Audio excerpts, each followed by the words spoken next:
من حوالي 3 أسابيع موقع مودرن دبلوميت، وده موقع دبلوماسي، نشر تقرير اقتصادي أنا بصنفه إنه واحد من التقارير الاقتصادية القوية جدا والخطيرة جدا، واللي معمولة بمزاج، لأن معظم بيانات أو إحصائيات التقرير ده عبارة عن أرقام مسربة من شركات وهيئات استثمارية دولية وبيدعمها بيانات رسمية. التقرير اللي نشره الموقع بيكشف عن إن فيه هجرة جماعية، أو خلينا نكون أدق ونقول شبه هجرة، لعدد كبير من الشركات الأوروبية والأمريكية أو حتى الدولية والعلامات التجارية الأشهر من تايوان والصين لأسواق قريبة في الهند والشرق الأوسط. التقرير ده بيستند لبيانات بتأكد إن في ما لا يقل عن 3000 شركة كبرى وحوالي 15000 شركة متوسطة وصغيرة غادرت تايوان والصين. صراحة الموضوع يخض وبيهدد الأسواق العالمية بأزمة أكبر وأشد فعليا، بس برغم كده إلا إن تفاصيله تبقى غاية في المتعة. إيه بقى هي القصة والحكاية وكواليس هروب الشركات العالمية من تايوان والصين إيه؟ ورايحة على فين؟ وإيه الشركات دي أصلا؟ وإيه علاقة الشرق الأوسط وخاصة دول السعودية والإمارات ومصر والمغرب بالموضوع ده؟ هو ده بقى اللي هنحكي فيه مع بعض النهارده في حلقه من حلقات اللعبه الحلوه. بس يلا حضر 50 شاي بتاعتك واعمل حسابي معاك، وتعالى ندردش شويه في اللي بيحصل حوالينا. عايزين نفهم. انا محمد ابو عاصي، ودي 50 اقتصاد.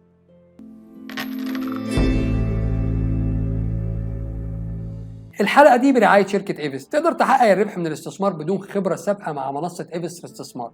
المنصه دي بتسمح لك باستخدام خاصيه اسمها النسخ، اللي هي كوبي تريد، بمعنى تقليد ونسخ محترفين التداول اوتوماتيك.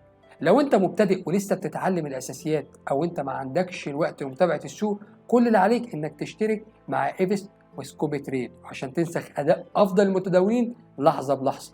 هتنسخ صفقاتهم في حسابك بنسبه 100%، وعشان تحقق لنفسك اللي بيحققوا افضل المتداولين لنفسهم. سجل مع ايبس الاستثمار في اشهر الاسهم، او انسخ نشاط افضل المتداولين المحترفين. قبل ما نتعمق وندخل قوي في الحلقه، عايز اكمل ليك مقال مودرن دبلوميت اللي الصراحه بيتوقع استمرار هجره الشركات التكنولوجيه العملاقه وحتى المتوسطه لتايوان وكمان الصين، وده خوفا من مصادره التكنولوجيات اللي بتمتلكها، او انها تقع تحت طائله العقوبات الغربيه او الصينيه او الاطراف المتنافسه والمتصارعه. ببساطه خايفين من تكرار سيناريو روسيا اوكرانيا امريكا اوروبا، لما فرضت اوروبا وامريكا عقوبات على الشركات اللي بتعمل في روسيا والعكس، والشركات خسرت مقراتها واصولها وارصدتها البنكيه كمان. ففي مخاوف من تكرار الازمه او السيناريو ده.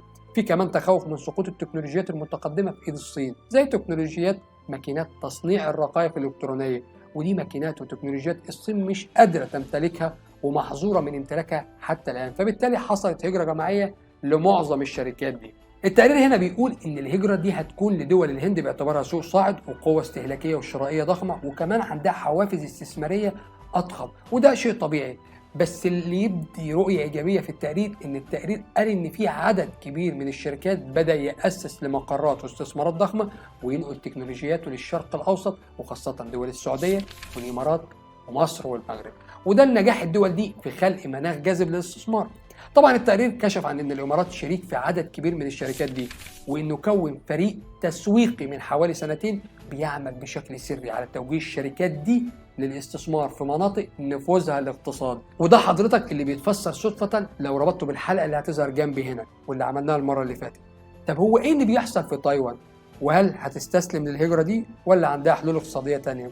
تايوان، واللي بيطلق عليها جمهورية الصين، عبارة عن جزيرة بتقع جنوب شرق آسيا في المحيط الهادي، وبيفصلها عن الصين مضيق فورموزا، والمسافة بينها وبين الصين ما بتتعداش ال 140 كيلومتر، وبتتكون من مجموعة من الجزر اللي بصراحة مش هقدر أنطق أساميها.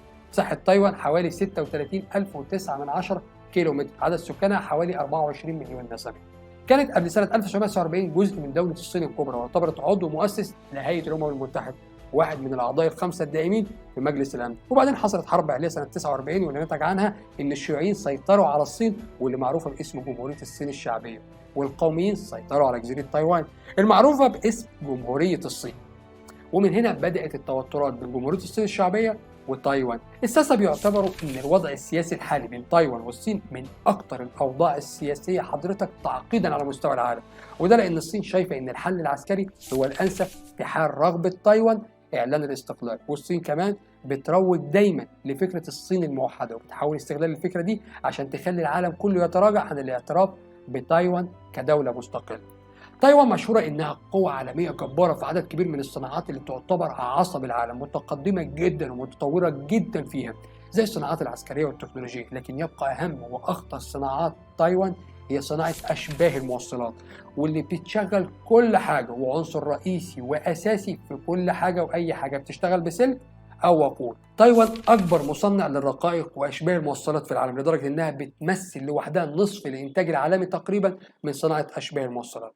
كده احنا عرفنا مين هي تايوان، ووعد هيبقى في حلقة خاصة بيها هنعملها قريب جدا، هنوري لكم المعجزة الاقتصادية اللي بتحصل هناك. خلونا دلوقتي نتكلم عن أهم شركات التكنولوجيا في تايوان، وهي شركة TSMC. هي أهم شركة لتصنيع الرقائق الإلكترونية في تايوان وفي العالم كله، وهي شركة رائدة في السوق العالمية دي، لأنها بتقدم خدماتها لكل شركات التكنولوجيا في العالم زي أبل وسامسونج وغيرها.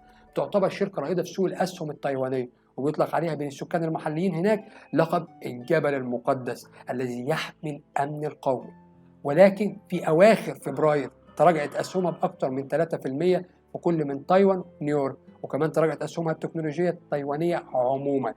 وفي تقرير عن وكالة رويترز بيقول إن شركة TSMC بتبلغ قيمتها السوقية حوالي 500 مليار دولار، وبتمثل 90% من إنتاج الرقائق فائقة التطور في العالم. نرجع بقى لموضوعنا الأساسي وهو الأزمة في تايوان. الأزمة عبارة عن هجرة شركات التكنولوجيا من تايوان. تخيلوا بقى تايوان أساس التكنولوجيا في العالم، واللي اقتصادها قائم على الصناعات التكنولوجية، موطن لأضخم الشركات وأصغرها، مجتمع أعمال من الطراز الأقوى، فيها ملايين الشركات التكنولوجية والإلكترونية، بلد بتدي صك النجاح لأي شركة بتدخل سوقها. برغم كل ده شركات التكنولوجيا قررت تتخلص من أسهمها في تايوان وتتخرج منها.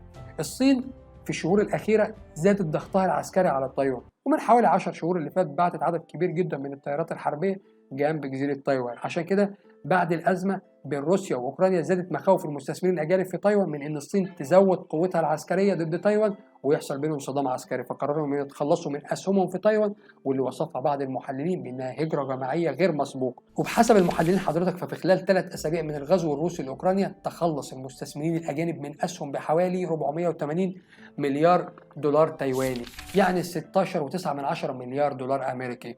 وكان ده هو التدفق الأجنبي الأعلى في تاريخ البلاد للخارج، لدرجة أن تجاوز قيمة الأسهم التايوانية اللي باعها مستثمرين أجانب سنة 2021 واللي قدرها محللين بنك أوف أمريكا بحوالي 15.6 مليار دولار أمريكي، وقال أن اللي حصل ده أكبر من الأزمة المالية العالمية في 2008. بحسب تقارير دولية فالمستثمرين عندهم قلق من حاجتين: الخوف من الغزو الصيني والقلق بشأن توريد المواد الخام، بما في ذلك بقى النيون، واللي بيعتبر عنصر أساسي في صناعة الليزر اللي بيستخدم لإنتاج الرقائق.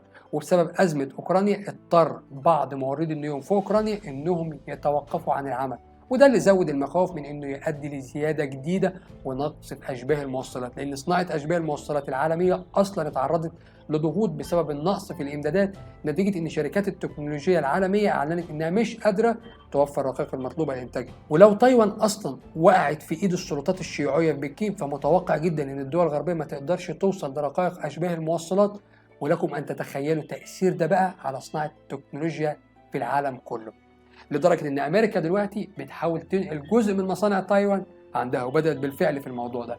يعني لو تايوان حصل لها حاجة الاقتصاد العالمي كله هيكون على المحك، لأن بالفعل حاليا في فوضى رهيبة في أسواق كتير، أسواق التكنولوجيا وأسواق صناعة السيارات والطائرات العالمية، بسبب نقص الرقائق. في بعض المحللين بيقولوا إن مع نقص الرقائق وقلة صناعة السيارات لازم تستنى 6 شهور على الأقل عشان تقدر تلاقي عربية أوروبية جديدة، وممكن الوضع يوصل إنك تستنى 12 شهر عشان تجيب موبايل أو لابتوب إصدار جديد. إحنا اتكلمنا بالتفصيل عن موضوع أشباه الموصلات والرقائق الإلكترونية في الحلقة دي، وياريت برضو تشوف الحلقة دي. في شهر 6 اللي فات خبير اقتصادي وجه رسالة للصين إنها لازم تستولي على شركة TSMC، وقال لو الولايات المتحدة والغرب فرضوا عقوبات على الصين زي العقوبات ضد روسيا لازم يتم استعادة تايوان، وخاصة شركة TSMC، لأن بالفعل في اتجاهات لنقل الشركات للولايات المتحدة، وبيتم حاليا بنى 6 مصانع هناك، على الرغم إن الشركة أعلنت إنها تبني مصنع واحد فقط في الولايات المتحدة الأمريكية، ولكن اشترت أراضي كتير في الولايات المتحدة، وده اللي بيأكد إنهم ناويين فعلا يبنوا أكتر من مصنع، ومش في الولايات المتحدة بس، ده في دول حلفاء. الرئيس الأمريكي جو بايدن أعلن عن خطط للاستثمار حوالي 52 مليار دولار في أبحاث وتطوير وإنتاج أشباه الموصلات المحلية كجزء من مشروع قانون المنافسة الصيني الواسع للإدارة الأمريكية. طبعا تايوان بتحاول تدي إعفاءات ضريبية وتجذب الشركات للعمل في السوق التايواني مرة أخرى، لدرجة إنها بتدي حوافز ضريبية وجمركية وصلت لحد الإعفاءات. لكن الصراحة التخوفات اكبر. طيب سؤال منطقي،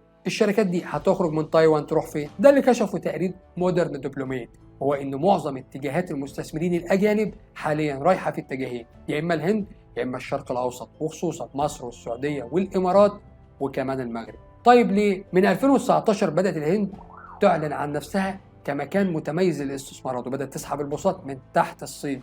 خبراء اقتصاد كتير قالوا ان الهند هي اكتر الدول اللي لها مستقبل واعد اقتصاديا في كل دول العالم، وانها حققت اعلى معدل الانتاج المحلي الاجمالي في اخر سنتين بين اكبر الاقتصاديات في العالم، واللي وصل 7% برغم ازمه كورونا وغيرها. دلوقتي نروح لدول الشرق الاوسط. لو بدانا بمصر هنقول مصر هي اكبر دوله عربيه من حيث عدد السكان. اظهرت مصر نمو اقتصادي قوي على مدار الكام سنه اللي فاتت، معدلات النمو وصلت ل 7.8% في اول 9 شهور من العام المالي الجاري، ده مقارنه ب 1.9% السنه اللي فاتت، وده لان الاصلاحات الهيكليه اثبتت نجاحها بالفعل، لانها ساعدت على استقرار الاقتصاد ووضع الاساس لمشاركه القطاع الخاص في الاستثمارات المستقبليه. طبعا سامعك يا اللي بتقول هو انت مش عايش معانا، لا عايش معاك، بس اقتصاد الدوله بيختلف عن اقتصاد المواطن، بيختلف عن اقتصاد السوق، وهنبقى نعمل حلقه نفرق بينهم الثلاثه. نروح دلوقتي للسعوديه والامارات. الامارات بتعتبر مركز تقل اقتصادي بيخدم دول منطقه الشرق الاوسط وافريقيا وجنوب اسيا، وعندها اقتصاد متنوع ليه قدره تنافسيه عاليه على مستوى العالم كله، وبشكل خاص دبي ليها دور محوري لانها مركز للتجاره الاقليميه والخدمات اللوجستيه والسياحه، ويا ريت تبقى تشوف الحلقه اللي هتظهر جنب دي. الامارات بتسعى مؤخرا لزياده الاستثمار الاجنبي عندها عن طريق فرض حد ادنى عالمي للضريبه على الشركات متعدده الجنسيات، واللي اقرتها مجموعه ال20 الاقتصاديات الكبرى السنه اللي فاتت، ونفذت خطه بتقوم على تحديد 15% كضريبه اساسيه، ودي حوافز ضريبيه اكتر جاذبيه. السعوديه بقى تعتبر من الاقتصاديات المستشرفه للمستقبل، لانها بتوفر فرص غير مستغله وفرص استثمارات فريده. السعوديه عضو من اعضاء مجموعه ال20، عندها وفره الثروات الطبيعيه وموقعها الاستراتيجي قلب طرق التجاره الرئيسيه بين القارات الثلاثه، خلاها سوق قادره انها تصب في صالح التجاره العالميه وتكون اضافه ليهم. السعوديه عامله خطه اسمها 2030 بتستهدف فيها انها تقدم اصلاحات اقتصاديه في تشكيل فرص تجاريه جديده، عشان كده عملت نظام جديد وعشان تجذب الاستثمارات المباشره وتعزز البيئه الاستثماريه وتحفظ حقوق المستثمر وتزود ثقتهم بالاستثمار في الاملاك.